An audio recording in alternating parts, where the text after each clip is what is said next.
Assalamualaikum warahmatullahi wabarakatuh. Perkenalkan, nama saya Rosa Ilma Silvia, NPM 1865001. Di sini saya akan mempresentasikan model pengembangan kurikulum berbasis multikultural dan model pengembangan materi pendidikan agama Islam dalam perspektif multikultural. Yang pertama, model pengembangan kurikulum berbasis multikultural. Pentingnya model-model pendidikan multikultural. Yang pertama, alasan pendidikan berfalsafah Bhinneka Tunggal Ika. Yang kedua, bentuk-bentuk kreativitas. Dan yang ketiga, langkah-langkah yang perlu dilakukan. Yang pertama, alasan pendidikan berfalsafah Bhinneka Tunggal Ika. Upaya untuk membangun pemahaman kebinekaan dalam keikaan dibutuhkan persematan yang utuh. 1. Sandi equality. Secara kebahasaan, equality berasal dari kata equal yang berarti sama. Terma equality juga dapat dipahami sebagai persamaan. Yang kedua, sandi pluralitas. Pluralitas adalah napas dari kebinekaan. Kehidupan yang bineka tidak dapat tercermin tanpa adanya pemahaman keberagaman. Yang ketiga, menegakkan toleransi. Untuk mengurangi ketimpangan antara kualitas output pendidikan dan kualifikasi tenaga kerja yang dibutuhkan dan ketimpangan kualitas pendidikan antara desa dan kota serta antara penduduk kaya dan miskin. Yang kedua, ada bentuk-bentuk kreativitas. Bentuk-bentuk kreativitas diperlukan untuk mengintensifikan penjumpaan dan dialog. Kebijakan multikultural biasanya mengusik kemampanan kelompok mayoritas yang telah menikmati privilege sebagai kelompok dominan. Penyebabnya adalah multikulturalisme berimplikasi terhadap masalah-masalah representasi politik, budaya, lapangan kerja, dan pendidikan. Yang ketiga, langkah-langkah yang perlu dilakukan.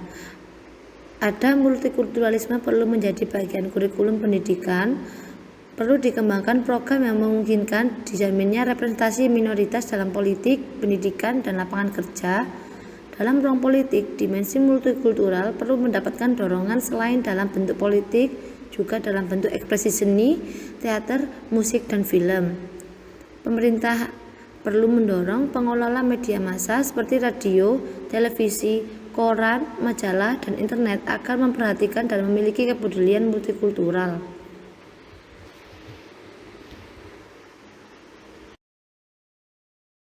Selanjutnya ada konsep pengembangan kurikulum multikultural.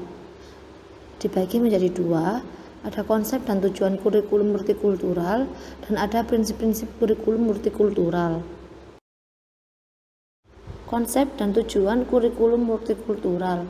Kurikulum multikultural merupakan sebuah konsep yang dibuat dengan tujuan untuk menciptakan persamaan peluang pendidikan bagi semua siswa yang berbeda-beda seperti ras, etnis, kelas sosial, dan kelompok budaya.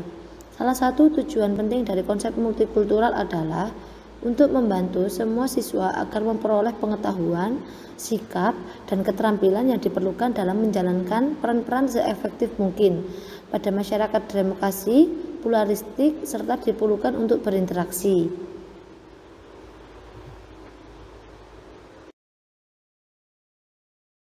Aspek kurikulum multikultural. Yang pertama, tidak adanya kebijakan yang menghambat toleransi, termasuk tidak adanya penghinaan terhadap ras, etnis, dan jenis kelamin. Yang kedua, harus menumbuhkan kepekaan terhadap perbedaan budaya, diantaranya adalah mencakup pakaian, musik, dan makanan kesukaan. Yang ketiga, harus memberikan kebebasan kepada anak dalam merayakan hari-hari besar umat beragama, serta memperkukuh sikap anak agar merasa perlu terlibat dalam pengambilan keputusan secara demokratis. Prinsip-prinsip kurikulum multikultural. Yang pertama, kurikulum multikultural harus menawarkan konten atau isi materi yang mempresentasikan pandangan dan perspektif banyak orang. Yang kedua, kurikulum harus didasarkan pada asumsi bahwa tidak ada penafsiran tangga terhadap kebenaran sejarah. Yang ketiga, kurikulum dapat dicapai sesuai dengan penekanan analisis komparatif dengan sudut pandang kebudayaan yang berbeda-beda. Yang keempat, Kurikulum yang multikultural harus mendukung prinsip-prinsip pokok dalam memberantas pandangan klise tentang ras, budaya, dan agama. Kemudian ada pendekatan dan tahapan pengembangan kurikulum multikultural. Dibagi menjadi dua. Yang pertama, pendekatan pengembangan kurikulum multikultural. Yang kedua, tahapan pengembangan kurikulum. Menurut Ngainun Naim dan Ahmad Sauki menjelaskan bahwa dalam pengembangannya kurikulum dengan menggunakan pendekatan multikultural harus didasarkan pada prinsip.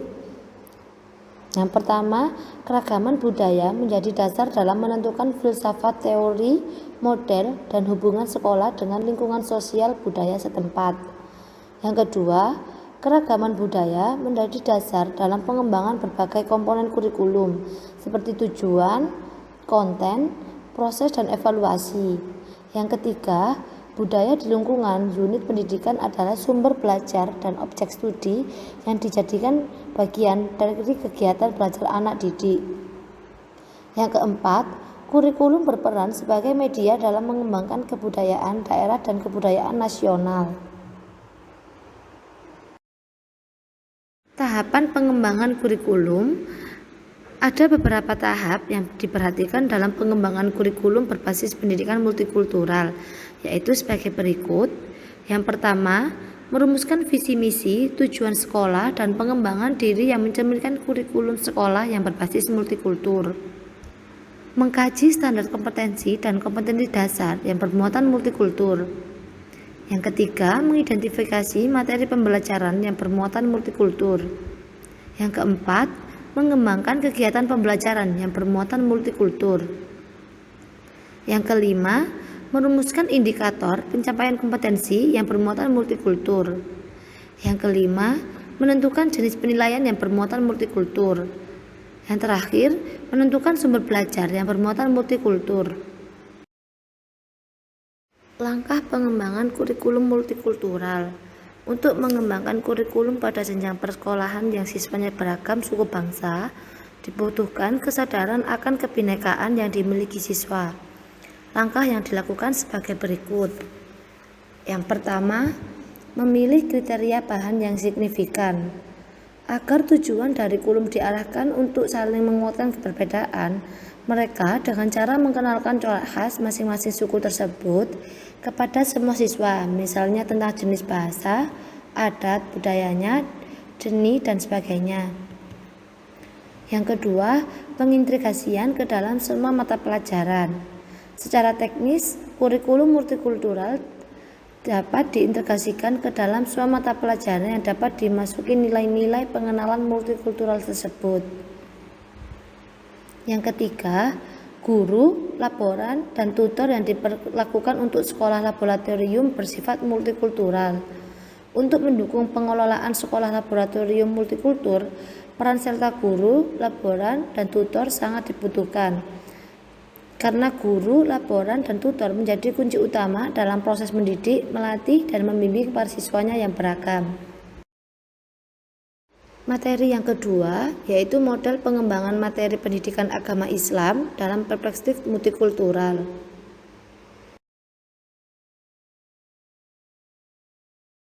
Dalam materi ini ada konsep pendidikan agama Islam berwasatan multikultural. Yang pertama ada pengertian pendidikan agama Islam, yang kedua ada tujuan pendidikan agama Islam, yang ketiga pendidikan agama berwawasan multikultural, dan yang keempat ada nilai-nilai pendidikan Islam berbasis multikultural. Pengertian pendidikan agama Islam. Pendidikan adalah suatu proses pengubahan tingkah laku seseorang ataupun kelompok orang dalam usaha mendewasakan manusia melalui upaya pengajaran dan pelatihan. Pendidikan agama Islam yaitu proses bimbingan dari pendidik terhadap perkembangan jasmani, rohani, dan akal peserta didik ke arah terbentuknya pribadi yang baik. Hal itu disebabkan pendidikan agama Islam merupakan alat yang dapat difungsikan untuk mengarahkan pertumbuhan dan perkembangan hidup manusia sebagai makhluk pribadi dan sosial pada titik optimal kemampuannya untuk memperoleh kebahagiaan hidup di dunia dan di akhirat. Adapun ilmu pendidikan Islam yang bercorak historis adalah ilmu Islam yang memfokuskan kajian pada data-data empiris yang dapat dilacak dalam sejarah, baik berupa karya tulis, peninggalan berupa lembaga pendidikan, maupun pendidikan dengan berbagai aspeknya. Kemudian ada tujuan pendidikan agama Islam. Dalam konteks tujuan pendidikan agama Islam di sekolah, Departemen Pendidikan Nasional merumuskan sebagai berikut. Membentuk peserta didik menjadi hamba Allah yang mengabdi kepadanya. Bernilai edukasi yang mengacu pada petunjuk Al-Quran dan hadis. Berkaitan dengan motivasi dan kedisiplinan sesuai dengan ajaran Al-Quran yang disebut pahala dan siksaan. Menumbuh kembangkan kaidah melalui pemberian, pemupukan, dan pengembangan pengetahuan, penghayatan, pengamalan, pembiasaan, serta pengalaman peserta didik tentang agama Islam sehingga menjadi muslim yang terus berkembang keimanan dan ketakwaannya kepada Allah Subhanahu wa taala. Pendidikan agama berwawasan multikultural. Pendidikan agama multikultural adalah model pendidikan yang menekankan pada nilai-nilai moral seperti kasih sayang, cinta, tolong menolong, dan toleransi dan sikap-sikap yang menjunjung kemanusiaan. Menurut Presma tahun 2004, pengembangan pendidikan agama berwawasan multikultural dapat diterapkan pada beberapa aspek, yaitu orientasi muatan kurikulum, orientasi siswa, dan orientasi unit pendidikan atau persekolahan. Pendidikan Islam yang berwawasan multikultural adalah suatu pendidikan yang membuka visi dan cakrawala yang lebih luas, mampu melintas batas kelompok etnis atau tradisi budaya dan agama sehingga mampu melihat kemanusiaan sebagai keluarga yang memiliki perbedaan atau kesamaan cita-cita. Nilai-nilai pendidikan Islam berbasis multikultural. Yang pertama, nilai andragogi. Sekolah atau pendidikan diharapkan mampu mengubah keterpurukan manusia dari berbagai sudut yang mengakibatkan diambang kehancuran. Menurut Knowles tahun 1970 menggambarkan siswa sebagai dewasa diasumsikan memiliki kemampuan aktif untuk merencanakan arah, memiliki bahan, menyimpulkan ataupun mengambil manfaat, memiliki cara terbaik untuk belajar, serta mampu mengambil manfaat dari pendidikan. Yang kedua, nilai perdamaian. Islam sebagai agama rahmatan lil alamin memiliki misi menyebarkan kedamaian kepada semua umat manusia.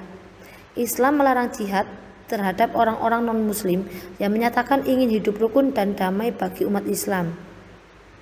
Sikap hidup damai bersama penganut agama lain telah dicontohkan oleh Nabi Muhammad SAW yang tidak melancarkan jihad terhadap orang minoritas, yaitu Yahudi, karena mereka telah menyatakan diri untuk terkait dalam kontrak kenegaraan.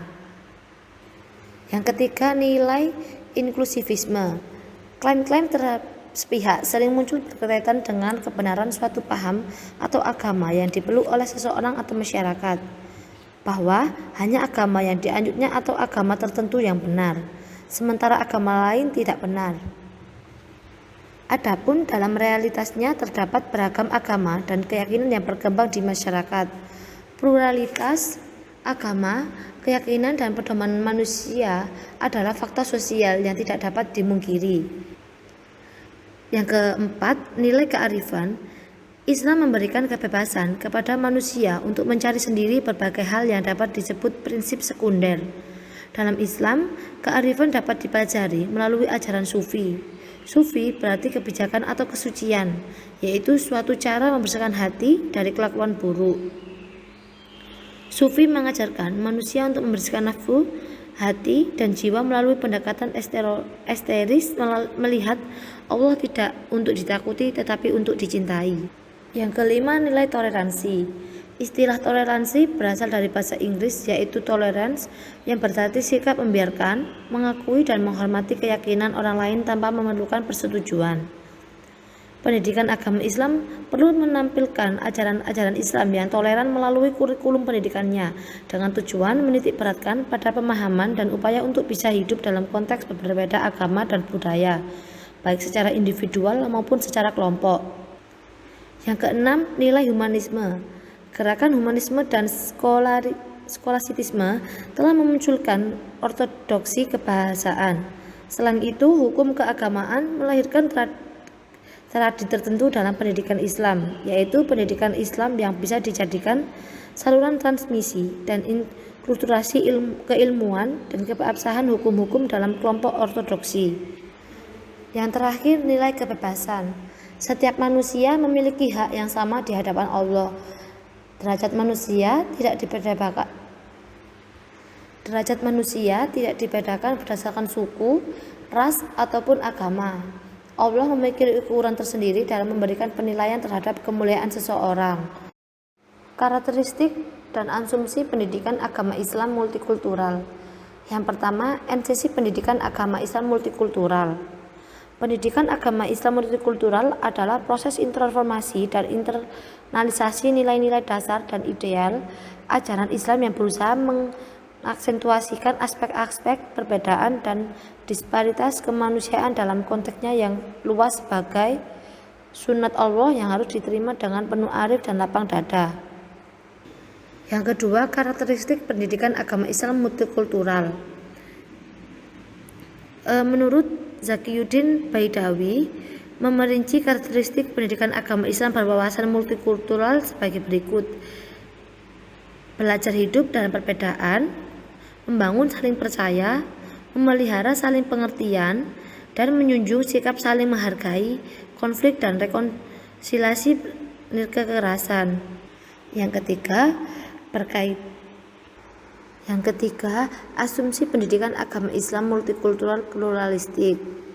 Menurut Edi Susanto, asumsi pendidikan agama Islam multikultural pluralistik yaitu inovasi dan reformasi pendidikan, identifikasi dan pengakuan akan pluralitas, perjumpaan lintas batas, interdependensi dan kerjasama. Yang terakhir, pembelajaran efektif dan proses interaksi. Revitalisasi pendidikan agama Islam dalam pendidikan multikultural.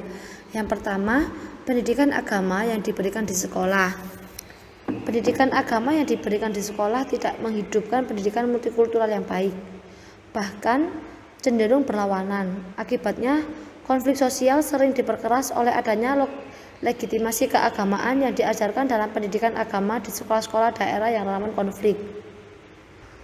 Yang kedua, alasan agama memiliki ambivalensi. Yang ketiga, pandangan inklusif dalam kehidupan pluralisme. Agama berhadapan dengan pluralisme keagamaan sebagai realitas sosial yang hidup di tengah masyarakat, maka akan berimplikasi pada perilaku sosial. Dalam konteks ini, pandangan inklusif sangat diperlukan untuk menerima kenyataan hidup pluralisme. Pengembangan materi pendidikan agama Islam. Untuk membangun keberagaman inklusif di sekolah, ada beberapa materi pendidikan agama Islam yang dapat dikembangkan dengan nuansa multikultural. Antara lain, yang pertama, materi Al-Quran hadis. Al-Quran sebagai sumber ajaran Islam diturunkan oleh Allah Subhanahu wa Ta'ala kepada umat manusia melalui Nabi Muhammad SAW untuk menjadi petunjuk agar manusia memperoleh kebahagiaan dan keselamatan di dunia dan di akhirat melalui jalan yang ditunjukinya. Yang kedua, materi akidah. Khususnya pemikiran tentang tauhid dalam konteks pendidikan di Indonesia masih sangat terbatas. Di kalangan masyarakat muslim Indonesia terkesan masih kuatnya paham teologis yang cenderung bersifat fatalistik atau jabariyah. Paham ini lebih menekankan kekuasaan mutlak Tuhan, sementara mengabaikan kemampuan dan ikhtiar manusia. Yang ketiga, materi akhlak. Materi akhlak yang memfokuskan kajiannya pada perilaku baik buruk terhadap Allah, Rasul, sesama manusia, diri sendiri, serta lingkungan, penting artinya bagi peletakan dasar-dasar kebangsaan. Sebab, kelanggengan suatu bangsa bergantung pada akhlak. Jika suatu bangsa meremehkan akhlak, maka akan punah juga bangsa itu. Yang keempat, materi fikih. Materi fikih dapat diperluas dengan kajian fikih siasah atau pemerintahan. Dari fikih siasah ini terkandung konsep-konsep kebangsaan yang telah dicontohkan pada zaman Nabi, sahabat, atau khalifah-khalifah sebelumnya. Pada zaman Nabi, misalnya cara Nabi Muhammad SAW mengelola dan memimpin masyarakat Madinah yang multi etnis, multikultur, dan multi agama. Yang terakhir, materi sejarah kebudayaan Islam. Materi sejarah kebudayaan Islam atau SKI yang bersumber pada fakta dan realitas historis dapat dicontohkan praktik-praktik interaksi sosial yang diterapkan Nabi Muhammad SAW ketika membangun masyarakat Madinah. Dari sisi historis, proses pembangunan Madinah yang dilakukan Nabi Muhammad SAW ditemukan fakta tentang pengakuan dan penghargaan dan nilai pluralisme dan toleransi. Agar pemahaman pluralisme dan toleransi dapat tertanam dengan baik pada peserta didik, perlu ditambahkan uraian tentang proses pembangunan masyarakat Madinah setelah hijrah. Dalam hal ini dapat ditelusuri dari Piagam Madinah sebagai salah satu produk sejarah umat Islam. Piagam Madinah merupakan bukti bahwa Nabi Muhammad SAW berhasil memberlakukan nilai-nilai keadilan, prinsip kesetaraan, penegakan hukum, jaminan kesejahteraan bagi semua warga, perlindungan terhadap kelompok minoritas. Sekian presentasi dari saya. Apabila ada kesalahan, saya mohon maaf. Wassalamualaikum warahmatullahi wabarakatuh.